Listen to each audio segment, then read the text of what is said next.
Welcome to the deep dive. We know you want to get smart fast, maybe even on something like stock analysis, which might feel a bit unfamiliar. Mm-hmm. So today, we're really zeroing in on Microsoft. Our goal is to just, cut through it and find the core insights on Microsoft stock right now. Okay, let's do it. Where does the stock actually stand? What's the latest? Right, so the last close was $449.14. Tiny change that day, down just $0.12, which is like nothing, minus 0.03%. Basically flat. Yeah. But what about the bigger picture, the range over the year? Yeah, good point. Over the last 52 weeks, it's been between $344.79 and $482.10. So that $449 is, let's see, about 8.65% above the low end of that range. Shows some decent recovery or strength. And this is Microsoft, so we're talking huge numbers for market cap, right? Oh, absolutely massive. Market cap is $3.34 trillion. Yeah. Enterprise value trailing 12 months is just a bit higher, $3.37 trillion. A real giant. Okay, $3.34 trillion. To understand that valuation, we need to look under the hood. What are the key financials? Revenue, income. Sure. So revenue over the last 12 months, TTM, is $270.01 billion. Wow. And that generated a net income of $96.64 billion. Pretty healthy profit there. Very healthy. And earnings per share, EPS. How's that looking? Well, the TTM EPS is $12.94. Looking ahead, the forward EPS estimate is a bit higher at $13.36. Okay, so slight expected growth there. What about valuation ratios like PE? Right. The forward price to earnings, or PE ratio, is 33.63. Which we... Basically, investors are paying about, let's say, 33.63 cents for every dollar of Microsoft's expected future earnings. The price to sales, PS, is 12.36. Got it. And dividends, do they pay one? They do, yeah. The dividend yield is 0.70%. Not huge, but it's there. The last payout date listed is February 20th, 2025. Okay. Now let's talk about the recent earnings report. Yep. Q3 2025 seemed pretty significant. It really was. They posted revenue growth of 13% year over year. 13%. Solid. Yeah, and actually 15% if you strip out currency effects. That's the constant currency figure. So underlying business growth is strong, and it beat expectations. And what was driving that beat? It was really fueled by strong demand for their cloud and AI stuff. That's the big story. Right, cloud and AI, that seems to be where all the focus is. Absolutely. Microsoft Cloud revenue specifically was up 20%.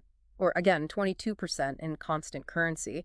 And Azure, their main cloud platform, that accelerated, grew 33%. 30%. Or 35% in constant currency. So really strong demand for Azure services. That kind of growth must mean they're pouring money into building things out, right? Data centers, servers. Exactly. They talked about heavy investment in AI infrastructure, building new data centers globally. It's a major focus. But can they keep up?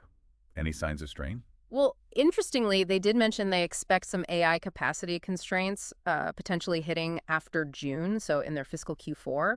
Okay, so demand might be outstripping supply a AI. bit short term. It seems like it, yeah. Building out that much infrastructure takes time, even for Microsoft. Demand is just, soaring. Beyond the infrastructure, what about the actual AI products, like Copilot? Seeing strong adoption there. Microsoft 365 Copilot seems to be taking off with businesses, and Dynamics 365, their business applications platform, is also gaining market share. And LinkedIn, how did that do? LinkedIn revenue was up 7%, or 8% in constant currency, which is pretty decent, especially considering, the wider hiring market has been a bit soft, which impacts their talent solutions part. Okay, so strong quarter overall, driven by cloud and AI, but maybe some growing pains with capacity. What are the analysts making of all this? What's the consensus price target? The average analyst target of the last 6 months is $503, so quite a bit higher than the current price. $503. But are they all agreeing? Any recent changes? Not quite uniform, no. There have been some adjustments lately. For instance, Morgan Stanley actually lowered their target slightly to $472. Jefferies also trimmed theirs to $475. Okay, so some caution creeping in. Maybe, or just refining models. But then you have Tigris Financial, who are much more bullish. They raised their target to $595. Wow, quite a range. Yeah, and Scotiabank just initiated coverage with an outperform rating and a $470 target. Also, Investors Business Daily flagged it as a potential buy after the earnings. So a mix of views, but generally positive leaning, it sounds like, despite those couple of lowered targets. Why the difference, do you think? Like Morgan Stanley lowering theirs? Well, it often comes down to how much weight they put on different things. Morgan Stanley might be looking at those potential AI capacity constraints we mentioned and thinking, okay, that might tap the brakes slightly on near-term growth, even with the strong Q3 numbers, so maybe a bit more caution there. Makes sense. Okay. Okay, let's try and synthesize this. What are the big strengths, the opportunities you see for Microsoft right now? Well, number one is clearly their dominant position in cloud with Azure, and they're arguably a leader, maybe the leader, in AI, embedding it everywhere. Right, that integration seems key. Exactly. That whole integrated ecosystem, Azure, M365, Dynamics, security, LinkedIn, it creates this really strong competitive advantage, a moat. Mm-hmm. Hard for others to compete across that whole stack. And financially. Strong performance, good growth trajectory, lots of cash flow. And they're clearly not resting. They're investing heavily in that future AI and infrastructure, relentless innovation. Okay, but what about the flip side? The risks, the concerns? Well, we mentioned the AI capacity constraints that could definitely impact Azure growth in the near term. Right. Also, all that AI investment, it's putting a little pressure on Microsoft Cloud gross margins. They mentioned that. Okay, so profitability could dip slightly. Potentially, yeah, as they ramp up spending. Yeah. Then you've got sort of the more traditional parts of the business. The Windows OEM market can be variable, and the on-premises server market is declining. And LinkedIn. Yeah, the hiring market uncertainty could continue to affect their talent solutions revenue. And one last thing, valuation. Ah, is it expensive? Well, the current stock price is trading a bit above some estimates of its, let's call it, fair value. One report pegged fair value around $424.37. So the market is pricing in a lot of future success already, high expectations. Okay, so pulling it all together for someone trying to get a quick handle on this, Correct. what are the key takeaways? I think the main thing is Microsoft's Q3 really underscores how critical their cloud and AI strategy is and how well it's working right now. That's driving the business. Got it.